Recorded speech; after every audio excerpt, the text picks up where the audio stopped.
Romerriget.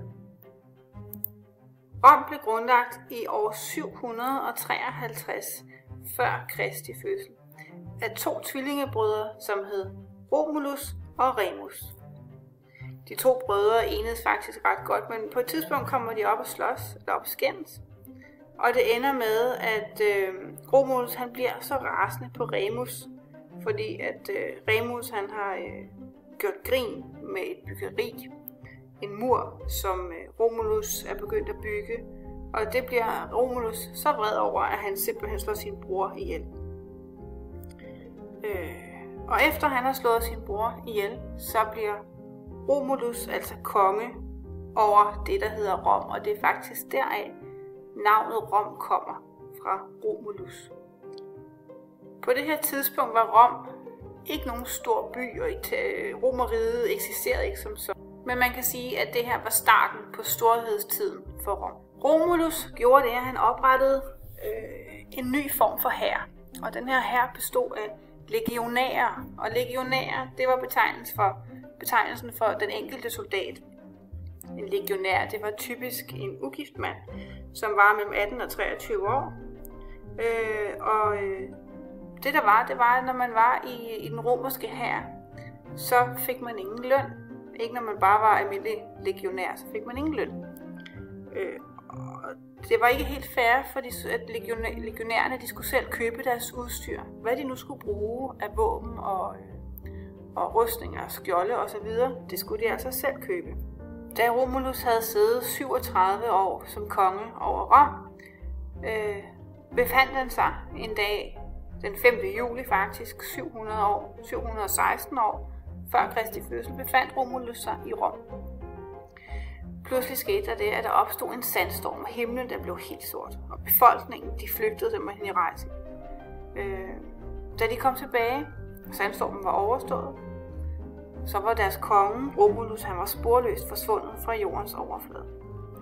Rygterne gik på, at han var blevet myrdet af nogle af de der politikere, der var dengang, og derefter begravet i al hemmelighed. Men der er ikke nogen kilder, der kan fortælle os, hvad der præcist skete.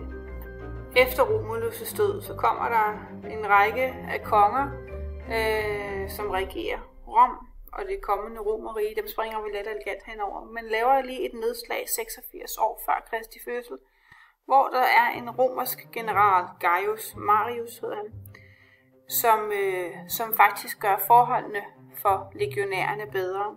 Han sørger for, at de får penge for at være i hæren. Udover det, så får de også tildelt, når de har været 25 år i hæren, så får de også tildelt et stort landbrugsområde, sådan så de kan sørge for, at deres familie får mad. Hvis man var i hæren, hvis man var legionær, så var der i hæren en enormt streng disciplin. Og hvis man var fej, hvis man blev dømt som værende fej, så fik man en meget hård straf. Den straf, det var altså døden.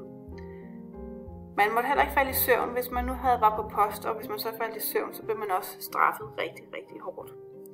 Så der var meget hård disciplin i den romerske hær. Når man skulle i hæren, så skulle man træne i cirka 5 år, hvor der var hård træning hele tiden. Og det var man nødt til, fordi at den romerske hær skulle være klar til kamp når som helst og hvor som helst. Derfor var de enormt disciplinerede, og det var selvfølgelig også en af grundene til, at de udvidede Romerriget og blev så stort et rige, som de blev. Når en romersk hær, eller den romerske hær havde indtaget en by eller et fjendtligt område, så var der jo selvfølgelig en masse krigsfanger. Og det man gjorde med de krigsfanger, det var, at de mandlige fanger, de blev brugt til gladiatorer. De blev simpelthen sat i kamp i arenaer, hvor de skulle kæmpe mod hinanden. Det kunne også være, at man skulle kæmpe imod dyr. Men primært så var det altså mod hinanden, man skulle kæmpe. Det var hårdt. Det var selvfølgelig en kamp. Kamp om livet og en kamp om at slå hinanden ihjel. Kvinder og børn, der blev taget som krigsfanger, blev brugt som slaver i de romerske hjem. Romerriget, eller romerne, udkæmpede 3 store og ret blodige krige mod den stormagt, som hed Karthago. Den ser vi, den ligger hernede. i det lille A-felt hernede. Og Rom selvfølgelig ligger heroppe. Men der var altså 3 krige imellem de her 2 nationer. Den første, det er de 3 puniske krige, kalder man dem. Og den første puniske krig, den vandt Rom. Den anden puniske krig, den vandt Rom. Den tredje puniske krig, den vandt Rom.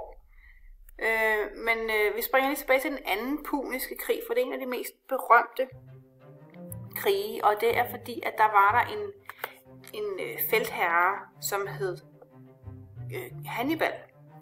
I har måske hørt om ham, fordi at han brugte elefanter til at komme til Italien med. Han tog simpelthen elefanterne med over bjergpassene, altså op over Pyrenæerne og Alperne, og så det vil sige hele vejen igennem Spanien. I kan se her, der er ruten, som Hannibal tog gennem Spanien, hele vejen op igennem her, Pyrenæerne herover, Alperne her, og ned igennem Italien, hvor de så kæmpede også. Det endte med, at Hannibal måtte trække sig tilbage, og at Rom derfor også indtog Spanien, som vi har liggende herover. Og så blev Romerriget jo selvfølgelig endnu større. Den tredje puniske krig, den vandt Rom som sagt også. Og dermed så endte de her 3 blodige krige, de 3 puniske krige, de endte alle sammen med sejr til Rom. Som nævnt tidligere blev slaverne anvendt som underholdning. Det blev brugt i gladiatorkampe.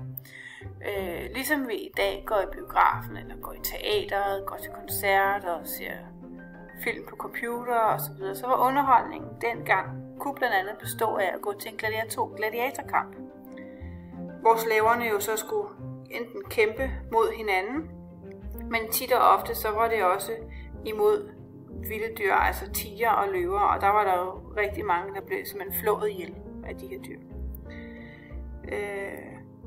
Det blev simpelthen for meget for gladiatorerne. På et tidspunkt så gør de oprør. Det gør de 73 år før Kristi fødsel, og det var under ledelse af Spartacus.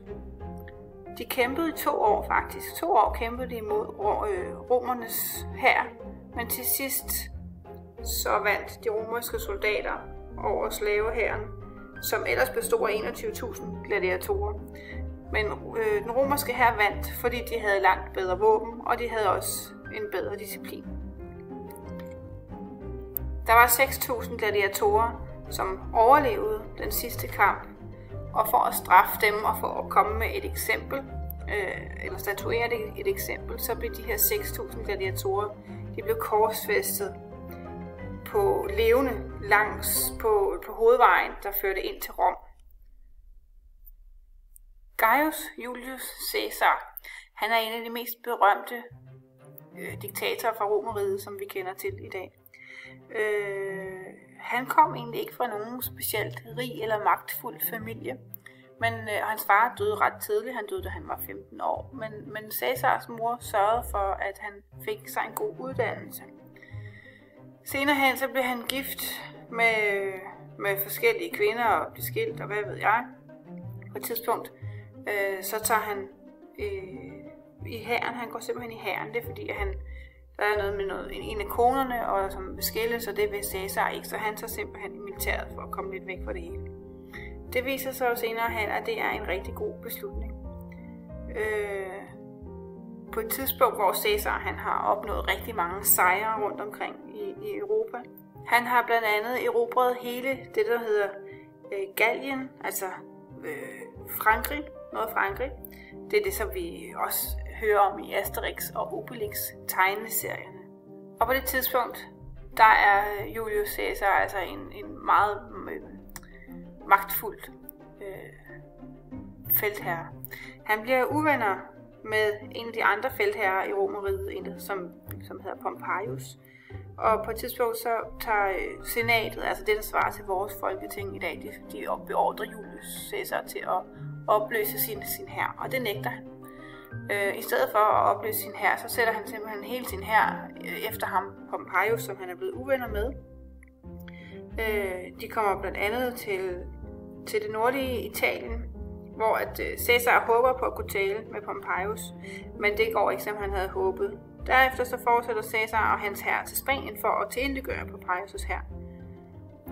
De fortsætter sågar til Grækenland, hvor hæren, altså Caesars hær, kæmper imod Pompejus' hær. Caesar bliver faktisk næsten slået. Det foregår 48 år før Kristi fødsel om sommeren, og Caesar bliver næsten besejret af Pompejus, så han trækker sig tilbage. Og det lykkes ham at få samlet en større hær, og til sidst så får Caesar altså besejret Pompejus, og på det tidspunkt der er de så i Grækenland. Pompejus undslipper med nød og næppe til Egypten.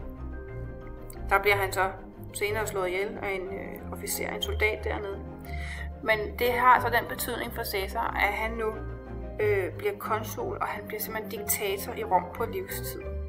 Det har så den betydning, at nu hvor Caesar har så stor magt, så bliver senatet, altså politikerne, de bliver enormt bange for, at Caesar han skal udråbe sig selv til at være kejser af Romerriget. Og derfor så er der nogle af de her politikere, der beslutter, at de vil simpelthen slå Caesar ihjel.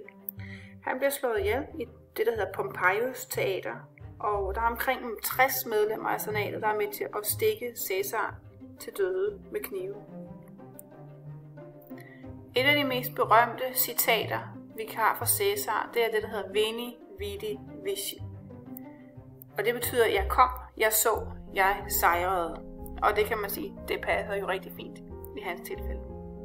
Efter Caesars død, så udbryder der simpelthen borgerkrig og kaos i Romerriget.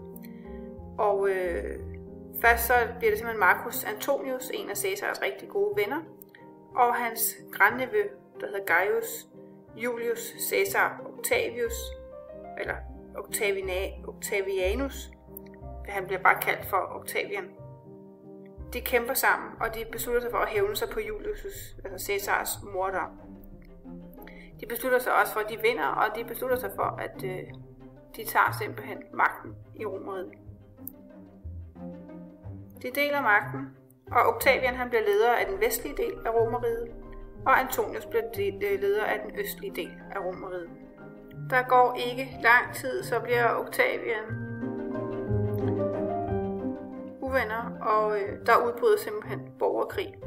Det ender med, at Octavian han vinder borgerkrigen, og Antonius han begår selvmord kort efter. Det er skam, det er pinligt simpelthen at tabe. Antonius havde en elskerinde. Det var dronningen af Egypten, Kleopatra.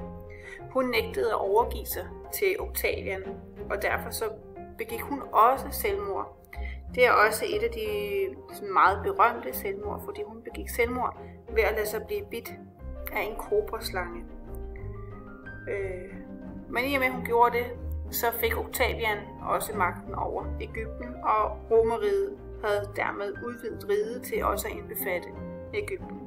Efter sejren over Antonius og også Kleopatra, så blev Octavian altså udråbt som kejser af Romerriget, og han fik det, som man kalder for et æresnavn, og det blev Augustus, og det blev hans kejsernavn, og det fik han til resten af hans liv. Han regerede i 45 år som enehersker, og kejserriget det blev stærkere og stærkere, rigere og rigere, og man kan sige, at man betragter faktisk kejser Augustus som værende Romerrigets grundlægger.